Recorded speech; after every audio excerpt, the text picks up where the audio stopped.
Olá, meus amigos, tudo bem? Eu sou Paulo Portinho e hoje a gente vai falar do que todo mundo quer saber. Será que a administração Biden, o que a administração Biden vai fazer lá nos Estados Unidos, vai ter um impacto muito relevante aqui no Brasil?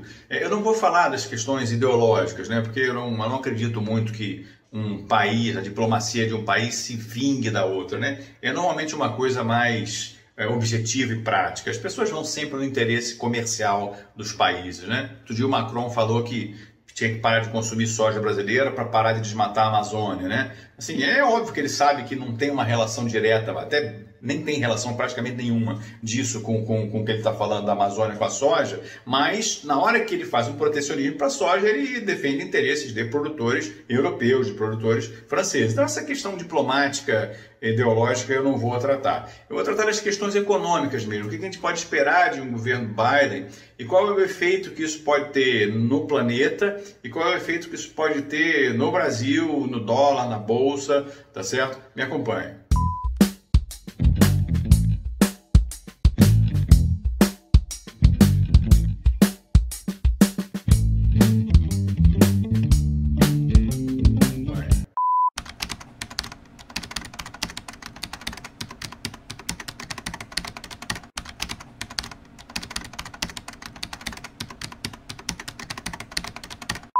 Então, pessoal, a grande questão que se coloca se vocês acompanham o meu blog, o blog do Portinho, vocês sabem que eu escrevi lá em 2016 que dava a impressão muito forte de que o mundo estava se japanizando, o mundo estava se transformando em um Japão da década de 80 e em diante, né? Que é um país com crescimento baixo, um país com taxa de juros zero ou negativa. Eu fiquei feliz, eu fiz uma revisão técnica de um livro da Berkshire Hathaway e fiquei feliz de ver que na reunião de acionistas da Berkshire Hathaway de 2015, o Warren Buffett tinha levantado a mesma hipótese, né? Assim, é legal você ter a mesma visão de uma pessoa que eu pelo menos considero um gênio da simplicidade da leitura dos mercados, tá? O Warren Buffett não acerta nada ultra complexo, mas ele não erra idiotice. Isso é fantástico da personalidade dele. Então eu fiquei feliz de ver isso, porque realmente e hoje é normal as pessoas falarem de japanização, pelo menos de uns 2 anos para cá já todo mundo fala disso. A japanização do mundo significa que o mundo teria, em tese, taxas baixíssimas, um investimento em renda variável altíssimo, porque a opção das taxas de renda fixa são ruins, são baixas, e teria um crescimento modorrento, lento, devagar, que é o que acontece no Japão nos últimos 20 anos. Por que isso está acontecendo no mundo hoje? Primeiro, isso aconteceu por um problema lá da subprime americana em 2007, 2005 a 2007, e a partir de 2008, 2009, os bancos centrais começaram a se relacionar com o sistema financeiro, pegando, os balanços dos bancos estavam podres, completamente podres. O exemplo que eu dou sempre, que as pessoas que entendem um pouquinho de carro vão entender, os balanços dos bancos estavam cheios de maréia weekend turbo, entendeu? Que é um carro que, assim, se você pagar, o carro custa 10 mil reais na tabela FIPE, mas para você tirar ele da sua casa é melhor você ligar para alguém e falar assim, eu estou pagando 1.000 prata para você levar o carro. É exagero, mas é mais ou menos isso, um carro sem liquidez nenhuma. Então os balanços dos bancos estavam repletos de maréias weekend turbo, né? Aí os bancos centrais falaram, cara, se os bancos com esse balanço podre, que ninguém quer, não vão ter capital de qualidade para continuar emprestando. E como a ideia inicial lá em 2008, 2009 era que os bancos continuassem a emprestar para que a economia não parasse, o que eles fizeram? Os bancos centrais começaram a imprimir, vamos lá, Onix Premier automático, que é um carro da Chevrolet, que é o carro mais vendido do Brasil, sei lá, que todo mundo quer, que você bota para vender, vende no mesmo momento. Então, assim, os bancos estavam cheios de maréia e o Banco Central começou a imprimir Onix. Imprimir é ótimo, né? E aí o que aconteceu? Ó, eu te dou aqui esse Onix por 60 mil e você me dá esses 6 maréias por 60 mil. Ele trocou 6 por meia dúzia, só que o Onix deixa o balanço do banco lindo, maravilhoso, e o balanço do Banco Central fica um lixo, né?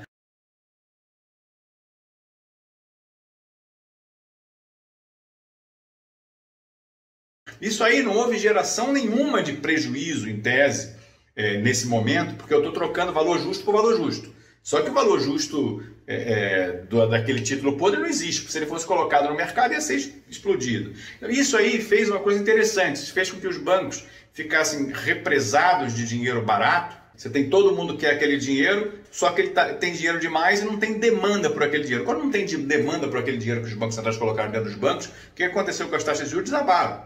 Assim, se eu tenho um dinheiro para te emprestar, te cobro 2%, você fala, nem pensar, não quero isso. Se eu tenho dinheiro, aí eu te falo, não, eu estou fazendo por 1%. Aí você falou, opa, 1% já é legal, mas eu não preciso de dinheiro, não vou pagar juros. Aí o cara começa a falar, e se eu te pagar para você levar o dinheiro? Você deve estar pensando assim, pô, o Portinho tá maluco e tal. Não estou maluco, não, é isso mesmo. Para você, o Banco Central Suíço, lá, o regulador central suíço, lá, o Tesouro Suíço, se você quiser emprestar dinheiro para ele, ele vai te tomar a grana. Você vai dar para ele 1.000 prata, ele vai te devolver 1.000 francos, ele vai te devolver 999 francos em um ano. Então, é isso. Eu não estou inventando, é isso. Não faz nenhum sentido, mas é. Então, essa foi a primeira parte sem sentido do capitalismo. O capitalismo não funciona assim. O ideal seria você ter deixado todos os bancos cheios de maré quebrar, entendeu? Não vai conseguir vender aquela porcaria turba, fica com aquela porcaria lá dentro e quebra os bancos. Só que o medo dos governos era uma quebradeira como em 1929, suicídio pra caramba, desemprego 30%, 40%. E então eles decidiram, não, galera, não vamos deixar ninguém quebrar, entendeu? Imprime dinheiro no Banco Central aí e o Banco Central troca com os bancos. Essa primeira parte foi a relação Banco Central. A segunda parte é a que vem agora da Covid, que vem a questão do Biden e dos países europeus, países desenvolvidos. Né? Naquela primeira parte, eles têm troca de ativos entre os bancos do Banco Central. Então, isso não é uma coisa que a pessoa física vê. O que a pessoa física vê é que ela consegue tomar um financiamento barato. Lá fora, no Brasil é coisa mais recente. Tá? O que está acontecendo agora é que todo mundo quebrou. Assim, os países todos quebraram, os tesouros todos quebraram por conta da Covid. Está todo mundo parado, todo mundo pagando para o seu cidadão sobreviver, tá certo? O Brasil gastou 700, 800 bilhões de reais para que as pessoas comessem durante aquele período que ficou tudo fechado. Né? Nesse momento, não é mais uma relação Banco Central, Banco Central, Banco. Não, aí é a relação Tesouro Nacional, gasto público. Né? Então, os tesouros se endividaram, emitiram título, entregaram no mercado, o mercado comprou os títulos, né? Os fundos, os bancos, etc. As pessoas físicas, né? Tesouro Direto e tal. Ele emitiu coisa nova e os governos aumentaram absurdamente seu endividamento.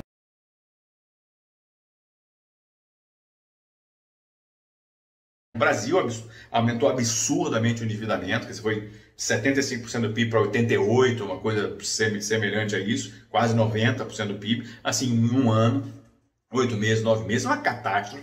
Tá? E no mundo inteiro aconteceu isso. Então, o que está acontecendo hoje é aumento de dívida pública, de fato, ou seja, eu vou pagar isso nos próximos 30 anos, esse dinheiro que eu peguei, eu estou gastando agora, todo, para o pessoal, com vacina, com leite de UTI, com salário para as pessoas que perderam emprego ou que não vão ter emprego.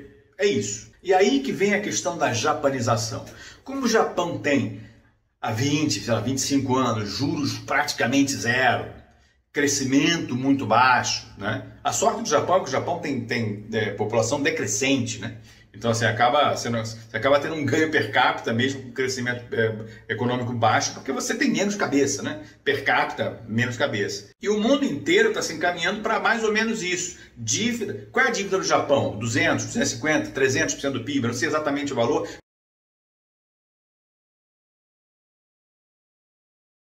Mas é, assim, disparada a maior dívida que existe. Então, o que está acontecendo com os países do mundo é que eles estão crescendo a dívida, ninguém sabe onde vai parar. Começou a vacinação agora, a gente acredita que em alguns meses, ou talvez alguns anos, a coisa volte ao normal, mas até lá os buracos nos tesouros, buracos nos orçamentos públicos vão crescer, e os bancos centrais, os tesouros nacionais, enquanto conseguirem colocar esses títulos, vão colocar dívida nas nossas costas, as pessoas vão comprar, os fundos de pensão vão comprar e etc.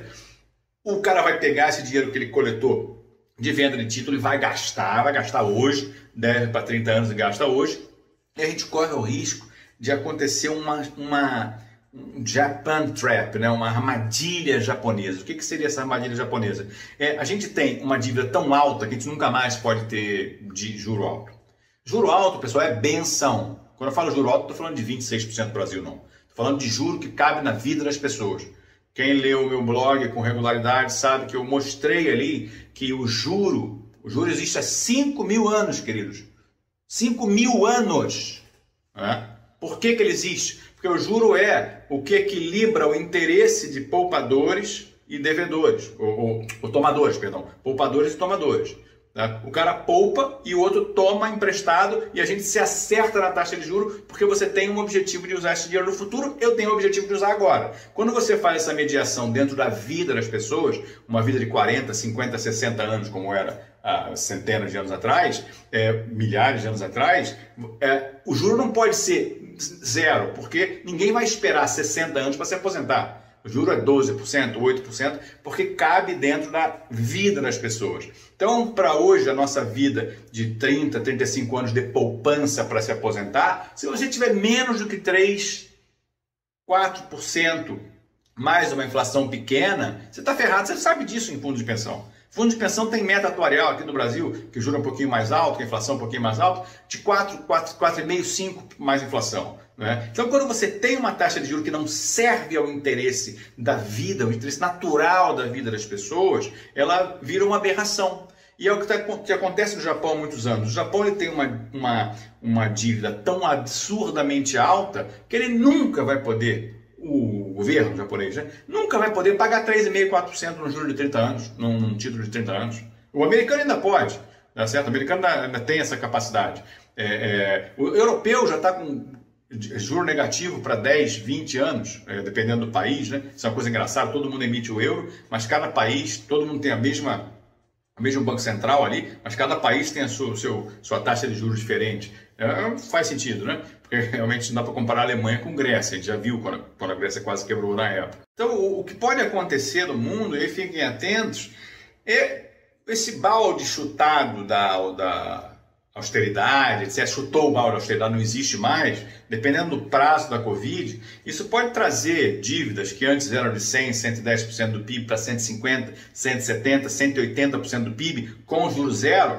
A entidade que gera aquilo, aquele que é os tesouros nacionais, ele pode começar a achar interessante que aquele juro seja baixo e estimular uma inflação com essa quantidade de dinheiro jogado no mercado, para que a própria inflação coma o valor real dessa dívida pública, entendeu?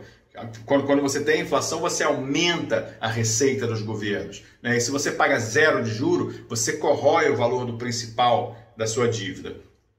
Então, assim, se os países entrarem numa japanização, o que a gente deve ver é um estímulo cada vez maior de emissão de moeda, de emissão de dívida, e enquanto a Covid durar, isso vai ser até por conta da própria Covid mesmo. Uma corrida absurda de cada país para que a sua moeda se desvalorize, para que você tenha... Quando a sua moeda se desvaloriza, significa que você fica mais pobre em relação ao mundo, mas os seus produtos ficam mais baratos, mais interessantes, e você consegue eventualmente gerar inflação, né? Porque você importa muita coisa com preço mais caro, e a inflação nesse aspecto... Aqui no Brasil a gente odeia a inflação por um motivo claro, a gente tem uma história péssima com a inflação. Mas quando você fala de inflação de 2,5%, 3%, 4% fora do Brasil, numa situação como essa, em que você está com um endividamento absurdo, você não consegue subir a sua arrecadação de impostos, etc., ela funciona bem. Na realidade, na época do Brasil, na época da hiperinflação, as pessoas lembram um pouco disso, mas eu lembro bem, né?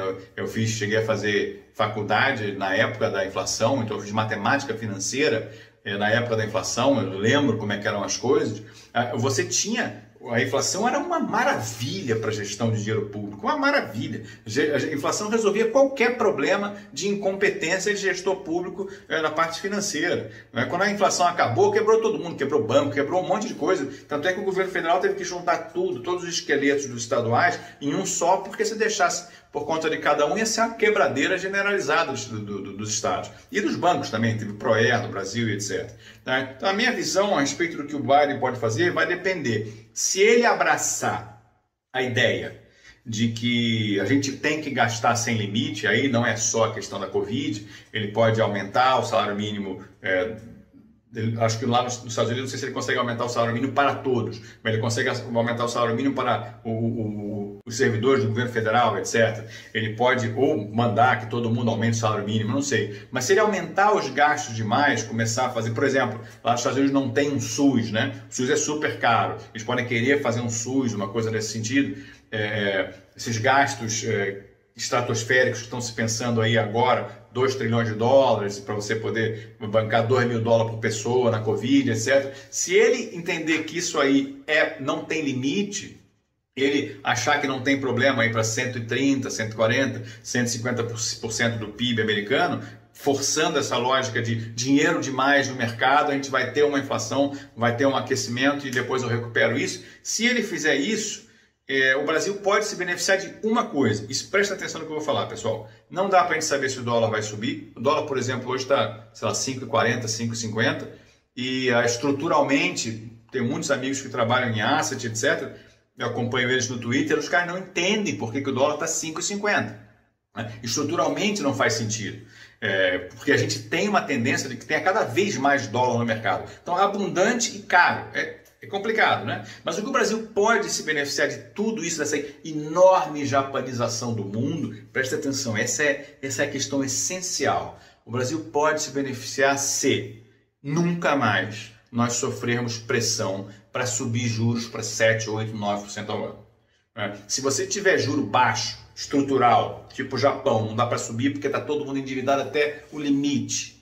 O Brasil pode se beneficiar, mesmo sem ter uma relação dívida-PIB muito harmoniosa para um país em desenvolvimento, ele pode se beneficiar do fato dos outros países pagarem tão pouco o juro negativo, pelo excesso de dinheiro que estão colocando no mercado, e nunca mais ser necessário no Brasil a gente encarar juro de 7, 8, 9% ao ano, ou até 10, 12, 15, 14%, que seria, imagina, se tem uma relação dívida-PIB de 100%, e você tem um juro de 15%, quebrou o país, acabou o país, você pode fechar as portas e ir embora. A não ser que a inflação seja mais do que 15%, seja 20%, que aí você consegue equilibrar. Tá? Então, o Brasil pode se beneficiar se o mundo inteiro ficar com juros modorrentos, juros baixos, excesso de dinheiro. Na realidade, o Brasil já está se beneficiando, né? Nossa taxa de juros de 2% é por causa disso. Mas, se isso se prolongar no longo prazo, 2, 3, 5, 10 anos,